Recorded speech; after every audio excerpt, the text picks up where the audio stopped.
नमस्कार, आप देख रहे हैं राज तिलक, आपके साथ मैं हूं अंजना ओम कश्यप और आज हम पहुंच गए फुरफुरा शरीफ। सबसे पहले तो तालियों के साथ यहां की जनता का स्वागत जो आज राज तिलक में हमारे साथ शामिल होने वाले हैं। देखिए, एम फैक्टर, क्या धर्म की राजनीति जो चुनावों के इर्द गिर्द खेली जाती है उसमें माना जाता है कि फुरफुरा शरीफ और जो मुस्लिम वोटर पर उसका वर्चस्व है वो हावड़ा, हुगली, उत्तर 24 परगना, दक्षिण 24 परगना, दिनाजपुर डिस्ट्रिक्ट, इन तमाम डिस्ट्रिक्ट्स में उनका दबदबा रहता है। ऐसे में हर पार्टी, अब देखिए आज मुस्लिम वोटर चौराहे पर जैसे खड़ा है, एक तरफ उसके सामने है आईएसएफ, अब्बास सिद्दीकी, फुरफुरा शरीफ के पीरजादा की पार्टी और उनका गठबंधन, वो गठबंधन जो कांग्रेस और लेफ्ट के साथ है। दूसरी तरफ है ममता बनर्जी, टीएमसी, जो कि पारंपरिक रूप से उन्हीं के साथ अभी तक चुनावों में जाते थे, और तीसरी तरफ अब असदुद्दीन ओवैसी भी चुनावी मैदान में पहुंच रहे हैं। किधर जाएगा मुस्लिम मतदाता, इन सब पर चर्चा करेंगे। और इसी के साथ ये जो आज हमने देखा है, एक अलग ही लड़ाई छिड़ गई है कि ममता बनर्जी की चोट की रिपोर्ट सार्वजनिक हो, दिलीप घोष कहते हैं वो बर्मुडा पहन ले, इन सब पर क्या सोचती है, क्या है यहाँ के मुद्दे, सब पर चर्चा करेंगे। पहले आपका परिचय उन खास मेहमानों से करा देते हैं जो आज हमारे साथ चर्चा में मंच पर शामिल हो रहे हैं। सबसे पहले टीएमसी की तरफ से हमारे साथ मंच पर है विजय सागर मिश्रा जी, तालियों के साथ स्वागत कीजिए। शशि सिंह जी बीजेपी की तरफ से हमारे साथ जुड़ रहे हैं, तालियों के साथ स्वागत कीजिए इनका। विजय सागर मिश्रा जी जुड़ गए हैं हमारे साथ। शुभाशीष दत्ता जी प्रवक्ता कांग्रेस पार्टी के। शमसुर अली मुलोक साहब जो कि प्रवक्ता है आईएसएफ के। देखिए, हमारे जो दर्शक आईएसएफ समझना चाहते हैं, ये रिपोर्ट मेरी ग्राउंड रिपोर्ट देखकर तो आप लोग समझ ही जाएंगे, लेकिन ISF is Indian secular front और पीरजादा थे जो अब्बास सिद्दीकी जो पीरजादा थे, उन्होंने कहा कि अब मुस्लिम वोट बैंक किसी की जेब में नहीं रहेगा, अपनी पार्टी बनाऊंगी। लेकिन क्या उनका कुछ असर हो पाएगा? हमने ये जाकर फुरफुरा शरीफ के मजार और आसपास के इलाकों में जाने की कोशिश की है। पहले ये रिपोर्ट देखिए, फिर सवालों की बौछार।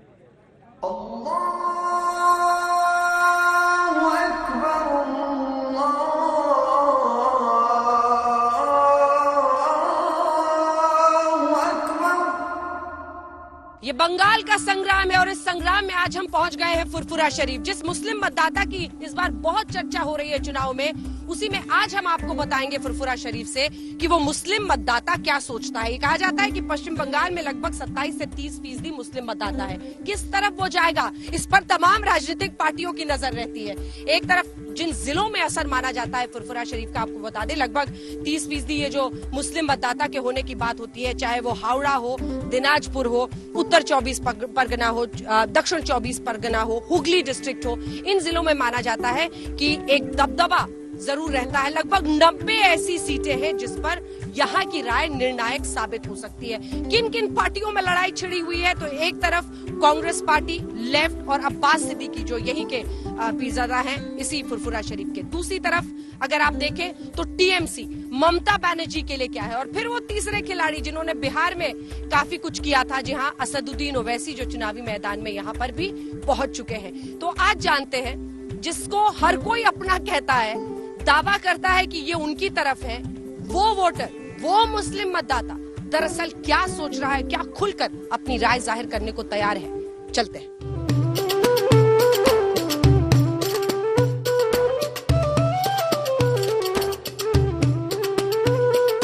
की मतलब क्या बिजली, पानी, सड़क, नौकरी क्या चाहिए और किसके साथ है? ममता दी के साथ है, अब्बास सिद्दीकी के साथ है या ओवैसी के साथ है? किसकी तरफ है? মমতা ব্যানার্জি।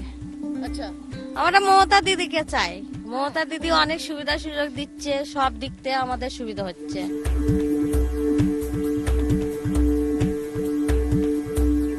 अजमेर शरीफ के बाद यही वो फुरफुरा शरीफ में मजार है जहां पर जिसे दूसरा स्थान एक तरह से मुस्लिम्स के लिए माना जाता है, जहां वो पहुंचते हैं। और हमारे साथ जिनका ये मजार है हजरत साहब का, उन्हीं के तोहा सिद्दीकी जी जो यहाँ पर पीरजादा तोहा सिद्दीकी जी हमारे साथ जुड़ रहे हैं, जो उन्हीं वंशज से हैं। तमाम पार्टियां आ रही हैं, सब कह रही हैं कि हमको अब आप, मुझे तो लगता है कि जो मुस्लिम वोटर है वो चौराहे पर खड़ा है, उसको पता नहीं है इधर आपके अब्बास सिद्दीकी जी हैं, इधर टीएमसी है, इधर लेफ्ट है, कांग्रेस है, उधर ओवैसी जी भी आ गए हैं। किधर जाएगा वो? सबने क्या क्या कहा और आपको किस में दम दिखता है? एक बात सुनिए, ये जो बंगाल जो है ना, ये हिंदू और मुस्लिम, सिख, ईसाई यहाँ बंगाल में एक साथ रहते हैं। भारत स्वाधीन होने के बाद जो वोट हुआ, सीपीएम बोलते हैं हम अच्छा काम किया, कांग्रेस भी बोलते हैं हम अच्छा काम किया, तृणमूल भी बोलते हैं हम अच्छा काम किया। तो यहाँ का बंगाल का आदमी जो अच्छा काम किया है उसको वोट डाले। तो सबसे बड़ा है इस बार, सबसे बड़ा मुद्दा ये बात में है, दीदी का जो उन्नयन है यहाँ पे बंगाल में, सबसे बढ़िया वो काम किया। बस सबसे अच्छा काम किया वो दीदी जो है, कोई धर्म के लिए कुछ करता नहीं है, सब धर्म के लिए दीदी काम करता है बंगाल। ओवैसी साहब या अब्बास सिद्दीकी, किसी के आने से कोई फर्क पड़ेगा क्या? फर्क नहीं पड़ेगा। अजमेर शरीफ के बाद इसी मजार पर मुस्लिम पहुंचते हैं, क्योंकि हजरत अबू बकर सिद्दीकी इस मजार में लोगों को बहुत विश्वास है। और यही फुरफुरा शरीफ की वो मजार आप कह लीजिए जहां से इस बार की राजनीति में बहुत बड़ा असर देखने को मिल सकता है। इसी पर ये ग्राउंड रिपोर्ट आप देख रहे थे फुरफुरा शरीफ से। आइए अब आपको सीधे लिए चलते हैं राज तिलक के मंच पर। तो चलिए सवालों की बौछार करते हैं, छोटा छोटा जवाब, फिर लोगों के सवाल लेंगे। आपके साथ में मिश्रा जी शुरू करना चाहती हूँ। क्या अब्बास सिद्दीकी के आने से एक खतरा मंडरा रहा है? जिस 30% पे आप लोग अपनी अभी तक छाती ठोकते थे, क्या वो फिसल जाएगा हाथ से? M factor. बंगाल की जनता यह तय कर चुकी है कि बंगाल का विकास कौन किया है और भविष्य किसके हाथ में है। इसका जो 10 वर्ष में ममता बनर्जी के नेतृत्व में जो विकास के कार्य हुए हैं, 67 ऐसे प्रकल्प हैं जिन प्रकल्पों के माध्यम से जन्म से लेकर के मृत्यु तक तमाम लोगों को सुजोग और सुविधाएं ममता बनर्जी दे रही हैं, धर्म से हटके। और ममता बनर्जी एक ऐसी नदी है कि जिस पवित्र नदी में हिंदू, मुस्लिम, सिख, ईसाई सभी एक जगह उस नदी पे जाते हैं और नहाते हैं, स्नान करते हैं। उस नेत्री का नाम है ममता बनर्जी। वो कह रहे हैं एक ही नदी है जिस पर जाते हैं सारे स्नान करते हैं। धार्मिक सद्भाव, क्या धार्मिक सद्भाव की वाकई प्रतीक है ममता बनर्जी? शशि जी।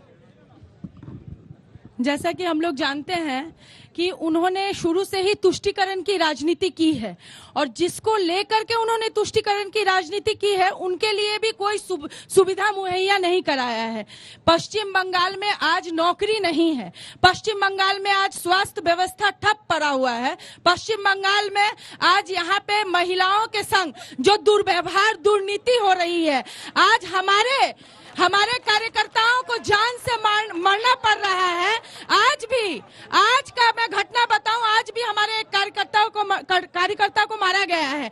ये बंगाल की परिस्थिति है, ये बंगाल की उन्नति और उन्नयन है जिसपे कि ये ताल ठोक रहे हैं। बंगाल और राज्यों से देश में 50 वर्ष पीछे चला गया है। सिंगूर को इन्होंने बंद करवाया। आज कहीं पूरे बंगाल में आज बेरोजगारी है, बेरोजगारी आज पूरा मुंह बाए खड़ी हुई है। ठीक है मुल्क साहब, मैं आपके पास आऊंगी, लेकिन उससे पहले अब्बास सिद्दीकी साहब इस वक्त हमारे साथ जुड़ गए हैं। सबसे पहला सवाल सिद्दीकी साहब आपसे यही है, और वो सीधा है, क्या आप खुलकर धर्म की पॉलिटिक्स रच रहे हैं? वरना जो कल तक पीरजादा थे, आज उन्हें राजनीति में आने की क्या जरूरत पड़ गई?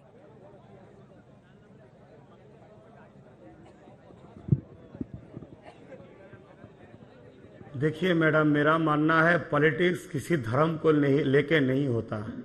राजनीति राष्ट्र सेवा और राष्ट्रवासी की सेवा करने के लिए होता है। तो लिहाजा पहले अगर कोई बोले जो हम मुस्लिम पॉलिटिक्स कर रहे हैं, ये सबसे बड़ा संविधान का भी खिलाफ है, गलत बात बोल रहे हैं। दूसरा बात है किसी के लिए किसी का वोट खत्म हो रहा है, किसी का वोट आ रहा है, ये सब भी गलत बात है। सबको लड़ने का अधिकार है, जिसका पसंद है उसी को साथ में जाएंगे। किसमें किसका नुकसान हो रहा है, किसका फायदा हो रहा है, ये सब कहने से ये आदमी का दिमाग हटाने के लिए कोशिश कर रहे हैं। ये सब कहने से ठीक है सिद्दीकी साहब, मैं आ रही हूँ। एक सेकंड, एक और सवाल ले रही हूँ, उसके बाद मैं आ रही हूँ आपके पास। देखिए ओवैसी साहब भी कह रहे हैं कि चुनावी मैदान में है, और इधर ममता बनर्जी भी कहती है कि 30% तो उनके साथ है। तो फिर ऐसे में ओवैसी साहब वाला भी पूरा इक्वेशन एक वक्त पर आप लोग अलायंस भी करना चाहते थे, वो हो नहीं पाया, उस पर क्या कहना है आपका? और कैसे बाजी कैसे खींचेगा? देखिए आपकी उम्र ही कम नहीं है, ममता बनर्जी कहते हैं और जो बाकी नेता हैं ये लोग कहते हैं कि आप समझदारी से नहीं काम कर रहे हैं, क्योंकि इतना आसान नहीं होगा अपनी तरफ सबको करना। नहीं, हम क्यों नहीं सोचेंगे कि हम जहाँ कैंडिडेट देंगे वहाँ हिंदू भाई हमको वोट नहीं देंगे, हिंदू माँ नहीं देंगी, हिंदू बहन नहीं देंगी। ये सब बात जो लोग करते हैं, इन लोगों का बात से हिंदू भाई को थोड़ा ये लोग तकलीफ दे रहे हैं, हिंदू भाई को कम्युनल बनाने के लोग कोशिश कर रहे हैं। क्यों हिंदू भाई मुसलमान की वोट नहीं दे सकते, मुसलमान हिंदू को वोट नहीं दे सकते? आज तो बहुत साल से चले आ रहे, मुसलमान कैंडिडेट को हिंदू ने वोट दिया, हिंदू कैंडिडेट को मुसलमान ने वोट दिया। ये सब जो बोल रहे हैं गलत बात बोल रहे हैं। दूसरा बात है ऐसी सब आ रहे या नहीं आ रहे हो तो हमको मालूम नहीं। ठीक है, बात है ऐसी सब आ रहे या नहीं आ रहे हो तो ठीक है, मैं आ रही हूँ आपके पास जल्दी से। एक बार मुल्क साहब आपके पास आते हुए, वो तो कह रहे हैं कि कम्युनल नहीं होगा, लेकिन मामला तो वही दिखता है ना। आपको लग रहा था कि पीरजादा थे, मुस्लिम्स के लिए कुछ नहीं किया ममता दी ने, इसलिए वो चुनावी मैदान में आए। क्या ये सच नहीं है? नहीं, पहले बात यह है कि बायस्ड होकर प्रश्न करना एकदम ठीक नहीं है, क्योंकि हिंदुस्तान के जो संविधान हमको ऑर्डर दिया है, हिंदुस्तान के जो संविधान उसमें कहां बोला गया है कि कोई धर्म नेता राजनीति नहीं कर पाएगा। हिंदुस्तान के संविधान अगर अधिकार दिया है तो ये सवाल इंडिया टुडे को उठाना नहीं चाहिए, क्योंकि ये संविधान विरोधी है। हिंदुस्तान के संविधान को सामने रखते हुए आपको सवाल करना चाहिए। ये मेरा पहला सलाह है आपसे। कोई बायस होके हमें मत दीजिए, आप सलाह अपने आप को दीजिए और सवाल का सामना कीजिए। सुनिए, जो मैं सवाल आपसे पूछ रही हूँ उसका जवाब दीजिए। मैं आपसे, आप मेरी बात सुनिए पहले। वही तो आपको ममता बनर्जी ने मुस्लिमों को वोट बैंक की तरह यूज किया, उसका जवाब दीजिए। हिंदुस्तान को संविधान, क्या ममता बनर्जी ने मुस्लिम्स को वोट बैंक की तरह यूज किया, ये खुद अब्बास सिद्दीकी का कहना है या नहीं है? हाँ, सही बात हाँ है या ना? सही तो बात। उसी पर सवाल पूछा, आपको खलबली क्यों मच गई साहब? नहीं, पहले आप बोले, पहले आप बोले ना सांप्रदायिकता आधार पर पॉलिटिक्स कर रहे हैं, जवाब दीजिए। क्या धर्म के आधार पर ये पॉलिटिक्स नहीं है कि मैं मुस्लिम्स का नेता बनना चाहता हूँ क्योंकि अभी तक वोट बैंक की तरह यूज किया गया? नहीं, कौन बोला कि अब्बास सिद्दीकी, नहीं कौन बोला कि अब्बास सिद्दीकी मुसलमान का नेता बनना चाहता है? ये कौन बोला कि अब्बास सिद्दीकी मुसलमान को नेता बनना चाहता है? ठीक है, आप बताइए फिर क्या आपका रोड मैप है, वो बताइए ना। अब्बास सिद्दीकी के जो दल है इंडियन सेकुलर फ्रंट के करीबन 1/3 जो कैंडिडेट्स है वो नॉन मुस्लिम है। अगर अब्बास सिद्दीकी मुसलमान को लीडर बनना चाहता था तो विक्रम चटर्जी को, तापस बनर्जी को, गौरंगदास को यहाँ कैंडिडेट नहीं किया जाता था। इसीलिए प्रयास किया जाता है, ठीक है, ये प्रयास किया जाता है कि अब्बास सिद्दीकी साहब कम्युनल है, अब्बास सिद्दीकी साहब सिर्फ मुसलमान का लीडर है। अधीर रंजन जी लग रहा था थोड़े नाराज है। एक बहुत बड़ी रैली कोलकाता में हुई थी, क्या ठीक से सद्भाव है? आप तीनों जो एक साथ लड़ रहे हैं, और माना जा रहा है कि जो कांग्रेस पार्टी शीर्षस्थ है, राहुल गांधी प्रचार के लिए एक बार भी अभी तक वेस्ट बंगाल में नहीं आए हैं। क्या हो गया ऐसा? देखिए, आप बार बार यूं बोल रहे हैं कि राहुल गांधी क्यों नहीं आए। देखिए, यहाँ पे सारे आदमी है, ये जांगीपारा में हो रहा है, हम यहाँ के भूमिपत्र है, हम यहाँ पे जन्मे हैं। तो हमारा सुनिए मैडम जी, एक बात सुनिए, कितनी सीटें हमारा देखिए, अधीर रंजन जी अब्बास सिद्दीकी विमानदाना यहाँ पे काफी है, बड़ा नेता का कोई जरूरत नहीं। हम सत्ता पे आ रहे हैं, हम लोग आ रहे हैं सत्ते पे, काफी है। वो कह रहे हैं यहाँ के धरती पुत्र चुनावी मैदान में काफी है, उनको जरूरत नहीं है राहुल गांधी की। जरूरत नहीं, राहुल गांधी जरूर आएगा, राहुल गांधी जरूर आएगा, जरूरत है, लेकिन आप काफी है। लेकिन देखिए मैडम जी, एक फिर से सेकंड टेक टू हाँ, एक मैडम जी दी जरूरत की बल, ये जो बीजेपी है ना, भाजपा यहाँ का, हम अभी तो कांग्रेस और राहुल गांधी पे बात हो रही थी, अब आप बीजेपी पर ऐसे लिखने लगे।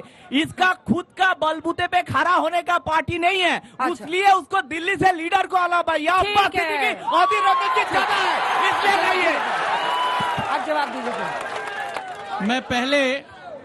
मैं पहले भाजपा सवाल कौन पूछेगा के तरफ से जो आरोप लग रहे थे मैं उसका उत्तर दे दूं। हाँ, जल्दी से। उन्होंने जो आरोप लगाया, गैस का दाम 1000 रुपया, पेट्रोल का दाम 100 रुपया, 2 करोड़ प्रति वर्ष लोगों को नौकरी और रोजगार देने का वादा जुमला साबित हुआ, 15 लाख रुपए करके प्रत्येक बैंक अकाउंट होल्डर के खाते में देने का वादा वह नहीं हुआ। और सरकारी संस्थान, रेलवे बेचने का, जो सरकारी संस्थान बेचे जा रहे हैं, ठीक है। इससे क्या देश का भला होगा? जनता जानती है और बंगाल की जनता तय कर चुकी है कि केंद्र में आप कर नहीं पाए आ रही है। ठीक है, केंद्र में आपने जो वादा किया था आप कर नहीं पाए, तो लोग बंगाल में कैसे भरोसा कर लेगा? नौकरी तो वहां भी क्या था? जवाब दीजिए। केंद्र में हमने आवास योजना दिया, हमने शौचालय योजना दिया, हमने जन धन खाता खुलवाया, हमने उज्ज्वला योजना दिया, हमने अटल पेंशन योजना दिया, हमने प्रधानमंत्री बीमा योजना दिया। हम यहाँ बंगाल को 1000 करोड़ रुपया अम्फान के समय में दिया। हमने हमेशा जो कहा है वही किया है। धारा 370 खत्म किया, 35A खत्म किया। हमने जो कहा है वही बनाया किया है। ठीक है, कुछ सवाल लेते हैं, आप बोले। हम बोलेंगे। एक सेकंड बोल रहे हैं कि आप माइक मत छुइए प्लीज, माइक कोई नहीं छुएगा। अब मैं आ रही हूँ, माइक सवाल हम बोल रहे हैं। बोलिए, इनसे बोलिए। भूल गए सवाल? बोले, खड़ा होकर बोले। बोल रहे हैं बीजेपी कैंडिडेट, उनसे पूछना चाह रहा हूँ, रावण के लंका में तेल है 40 रुपया और राम के देश में 100 रुपया क्यों? यही अच्छे दिन का सरकार है, यही अच्छे दिन का है। 30 रुपए के आसपास टैक्स स्टेट गवर्नमेंट का है। ठीक है, देखिए एक सेकंड, अगर आप लोग सुनेंगे नहीं तो फिर सवाल जवाब का क्या मतलब है? प्लीज चुप रहिए, उनका जवाब सुनिए। अंजना जी, हाँ। उनका ऑडियो दीजिए, माइक में यहाँ ऑडियो नहीं आ रहा है उनका। बोलिए शशि जी, बोलिए। स्टेट गवर्नमेंट का टैक्स जो है वो 30 रुपए के आसपास है। 1 रुपया इन्होंने कम किया, ये 30 रुपए क्यों नहीं कम कर देते हैं?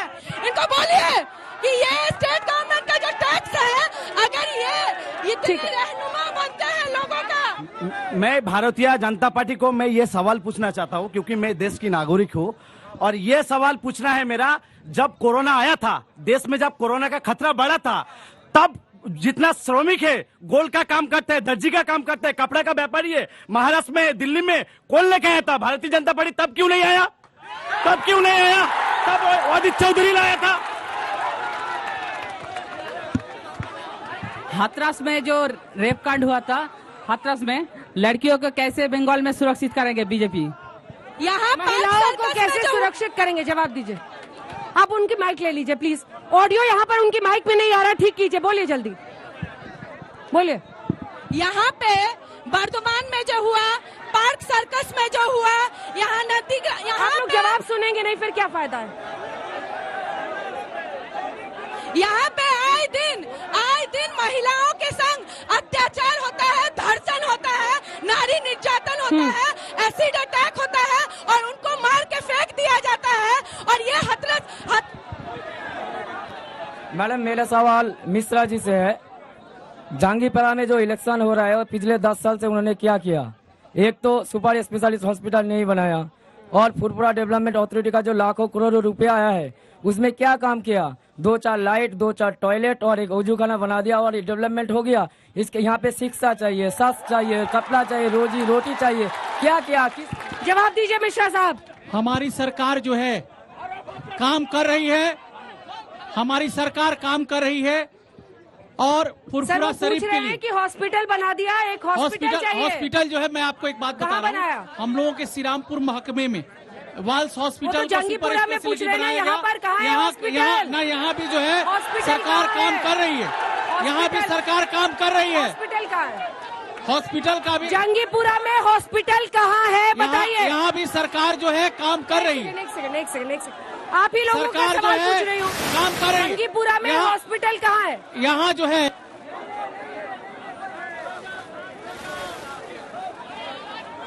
निःशुल्क राशन दे रही है।